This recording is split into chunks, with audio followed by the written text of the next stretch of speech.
Esse é o projeto de extensão FPE CAV, vinculado ao Educave. Eu vou falar um pouco sobre mim de início, para depois começar a introduzir no assunto, certo? Eu sou aluno de medicina, meu nome é Gabriel Soares de Araújo Xavier, eu estudei na RMI até 2015 e hoje eu faço faculdade de medicina aqui na UFPE em Recife, no Centro de Ciências Médicas, que é o CCM, certo? Esses aqui são os tópicos das nossas aulinhas. Nós vamos falar primeiro sobre o que é microbiota, o que são micro-organismos, o que é que esses micro-organismos, como é que eles formam microbiota, quando é que ganhamos a microbiota, e vamos falar um pouco sobre HPV, que é um vírus, certo, que vai estar na nossa microbiota, que pode ser que ele não faça nada, pode ser que ele faça algumas coisas mais simples, como uma lesãozinha na pele, ou pode ser que ele faça algo sério como câncer, e a gente vai explicar um pouco sobre isso, ok? Então bora lá. O que é microbiota? O que são os micro-organismos e o que é a microbiota em si? Então bora lá. O que são micro-organismos? Pessoal, micro-organismo é o que a gente não consegue ver a olho nu, certo? Eles podem ser vírus, fungos ou bactérias, e eles são geralmente unicelulares, eles só têm uma célula, certo? Os micro-organismos, eles têm esse nome justamente porque eles são pequenos, a gente não consegue ver a olho nu, eles também podem ser chamados de germes ou micróbios. E já que a gente não consegue ver a olho nu, o que é que a gente usa para poder ver eles? O microscópio. Micro-organismos, microscópio, certo? Eles têm tamanho diferente. Podem ser os vírus, que são bem pequenininhos, ok?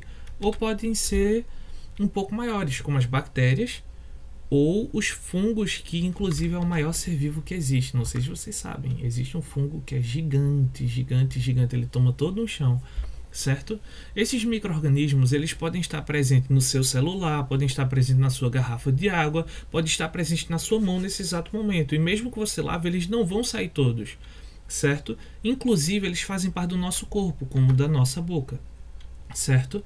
E esses vários micro-organismos juntos, eles vão se agrupar e vão formar uma flora de micro-organismos, que nem a flora animal que a gente pode ter, a fauna animal, e você vai ter a flora. Por que flora?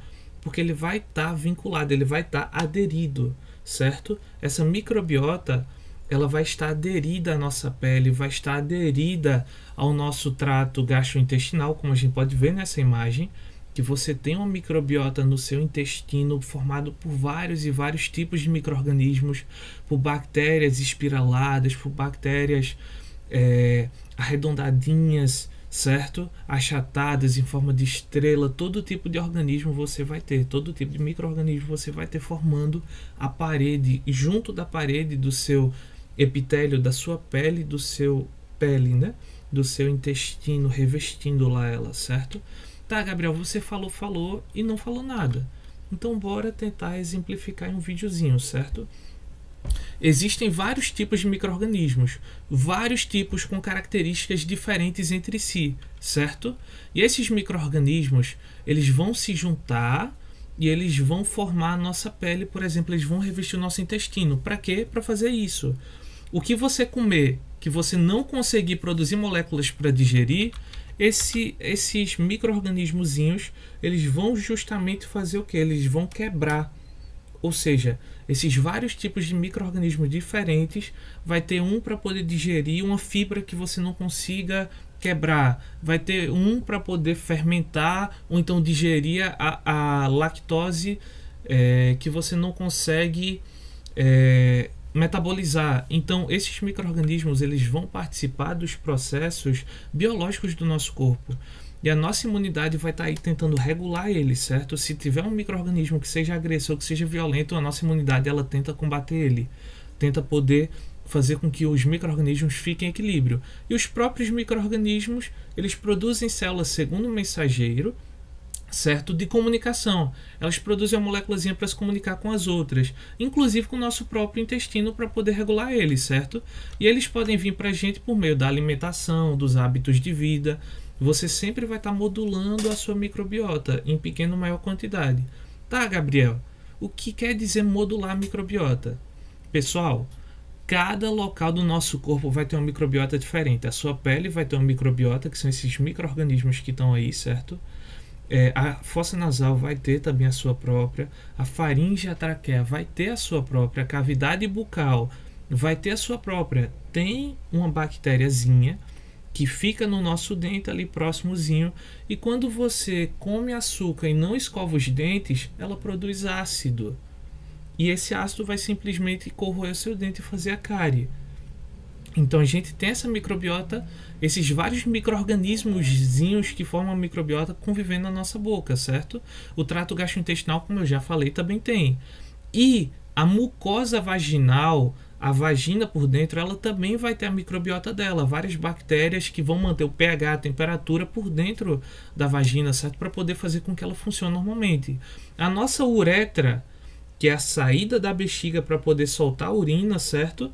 Aquele caninho que sai da bexiga, ele também vai ter a microbiota dela. E para que serve, Gabriel? Para que eu tenha uma microbiota ali na minha uretra, certo? Essa microbiota da uretra, ela tanto serve para proteção, como para evitar que outras bactériazinhas venham, subam pela uretra e vão até a bexiga, certo? Mas pode ser que aconteça um desequilíbrio nessa sua microbiota. Como assim? Pode ser que essas bactériazinhas que estão ali, como a E. coli que está ali na sua uretra, ela mesma acabe subindo até a sua bexiga e cause uma infecção na sua bexiga, certo? Uma infecção urinária, ela suba mais ainda e cause dores, ardor, sangramento. Mas normalmente elas estão ali em equilíbrio, certo? Se você acabar pegando alguma outra doença, alguma outra bactéria que cause um desequilíbrio, pode causar essas mudanças. Então a microbiota ela tem um papel fundamental nisso, certo? E agora que eu falei desequilíbrio, que tal falar sobre equilíbrio, ok? As relações de equilíbrio entre as bactérias são as mesmas entre os seres vivos, ok? É todo um sistema, um ecossistema de bactérias que está convivendo ali. Elas podem fazer comensalismo com o hospedeiro, podem fazer competição com suas células. Elas podem, por exemplo, você precisa de um alimento e as bactérias também precisam. Quando chega esse nutriente, essa moléculazinha, pode ser que a bactéria digira e quebre ele, produza uma substância que seja, tanto faz para o seu corpo. Pode ser que ela pegue essa moléculazinha que você se alimentou na sua alimentação, quebre ela e produza uma coisa boa para o seu corpo, no caso uma simbiose ou um mutualismo, certo? E possa ser que nem a cárie, que quando essa bactéria ela coma o açúcar, ela produz um ácido que vai corroer o seu dente. No caso seria uma relação negativa para a gente, que estaria vinculada tanto ao parasitismo como ao antagonismo, certo? E pessoal, só para exemplificar, o nosso sistema imunológico, os glóbulos brancos, eles vão estar regulando essas bactérias invasoras que estão ali chegando na nossa microbiota, certo? Por exemplo, você tem aqui o glóbulo branco tentando fagocitar uma bactéria. Note como ele caça ele. Quando é um ser vivo que ele detecta que é invasor, ele vai lá e tenta fagocitar, quer fazer isso.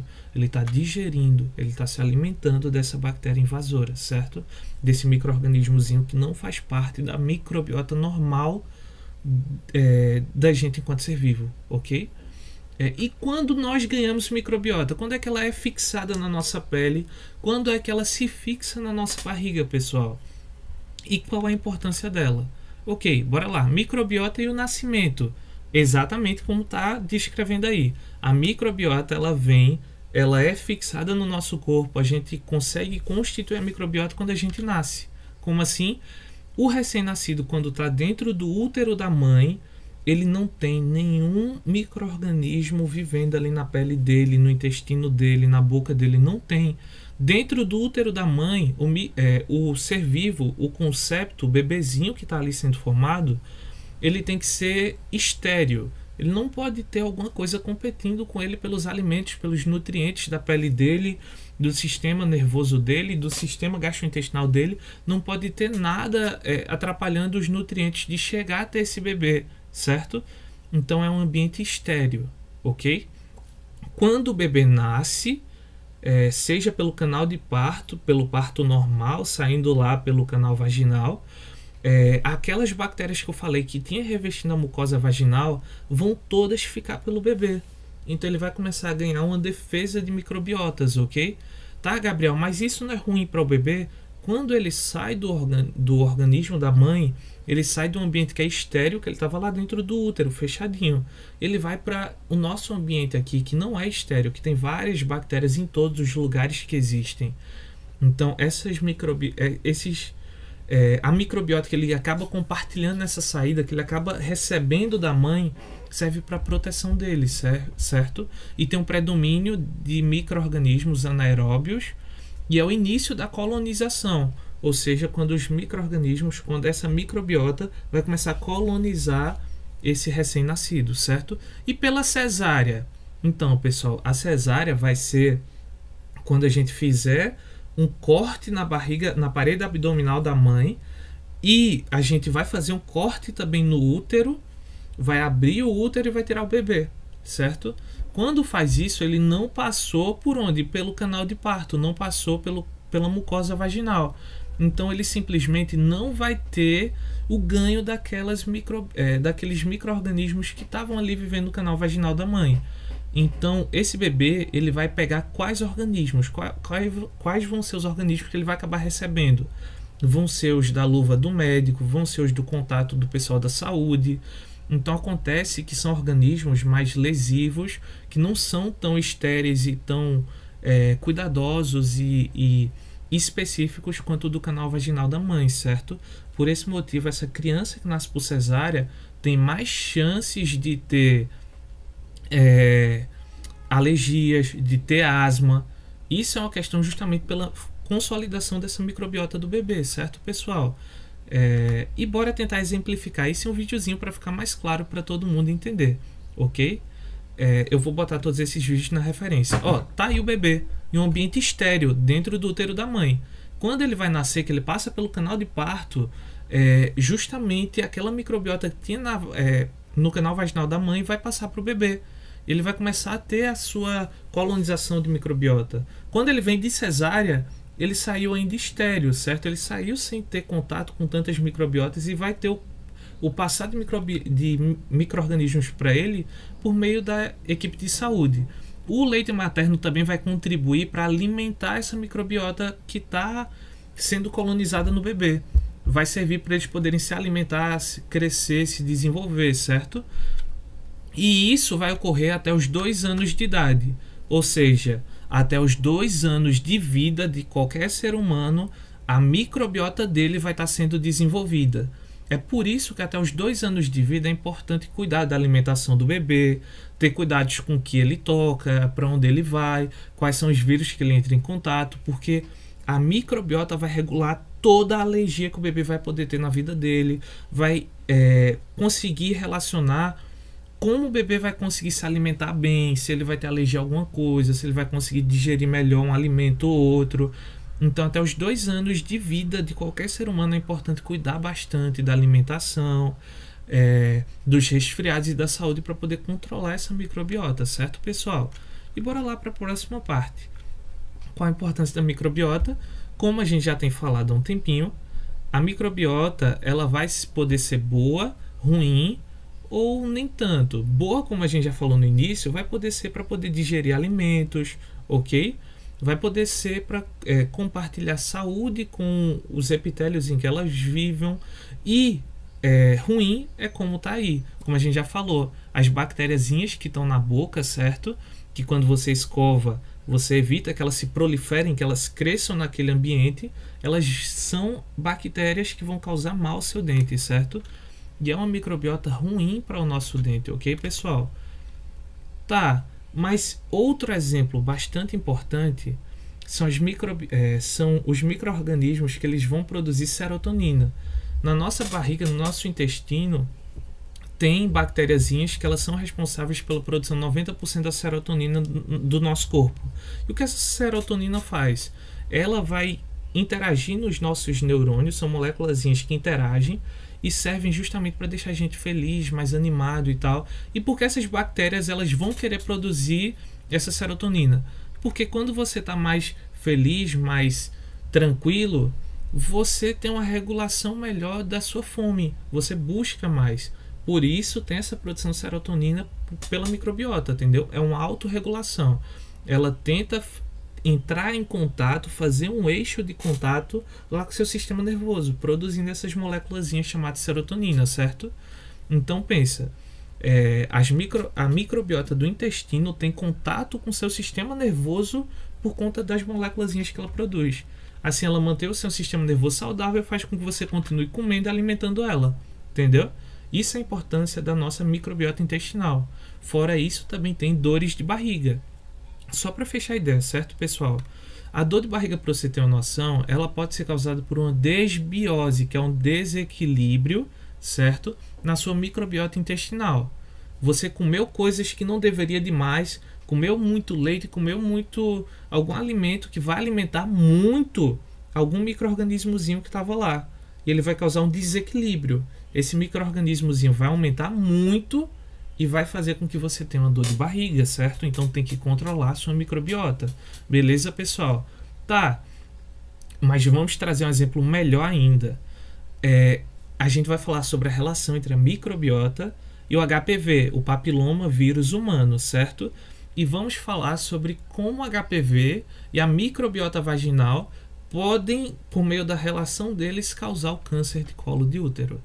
Certo, bora lá. O que é HPV? Pessoal, o HPV é o papiloma vírus humano, certo? Ele não é apenas um HPV. Eles são vários HPVs. Como assim? Tem vários tipos. Lembra que a gente falou que existem vários micro-organismos? Então, existem vários vírus que são da família dos HPV, certo? Você tem vários tipos de HPV. Mais de 80 tipos de HPV, muitos tipos de HPV. E alguns vão ser bons e outros vão ser ruins. A gente tem HPV que constitui a nossa microbiota normal, que a gente vai ganhando esse HPV ao longo da nossa infância, certo? E que vão ficar lá sem ter nenhum risco para a nossa saúde. Enquanto isso, existem outros tipos de HPV que vão causar as verrugas de pele, as lesõezinhas de pele, certo? E outros tipos de HPV que vão causar lesões com maior risco, como por exemplo o carcinoma, o condiloma, o papiloma e o câncer de colo de útero, certo? Que vem de um tipo de HPV certinho específico, que é o 30, o tipo 32 e o tipo 57 de HPV. Note como é muito a quantidade de HPV. A gente nem dá nomes diferentes, como COVID-2. A gente faz o que? A gente chama de HPV subtipo 30, 32 e 57, porque são muitos, certo? Aí bora lá. Bora tentar entender qual é essa relação entre o HPV e o câncer de colo de útero, certo?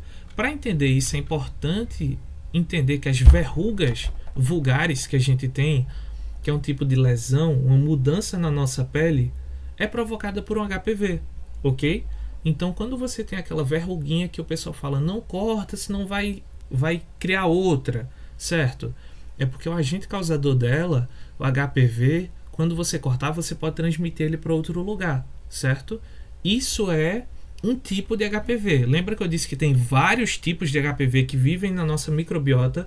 Eles vivem na nossa microbiota da pele e das mucosas, como a mucosa bucal, como a mucosa vaginal e também em cima do próprio pênis, certo? E bora continuar. Dentro da mucosa bucal, você também pode pegar um tipo de HPV que vai fazer verruguinhas, certo?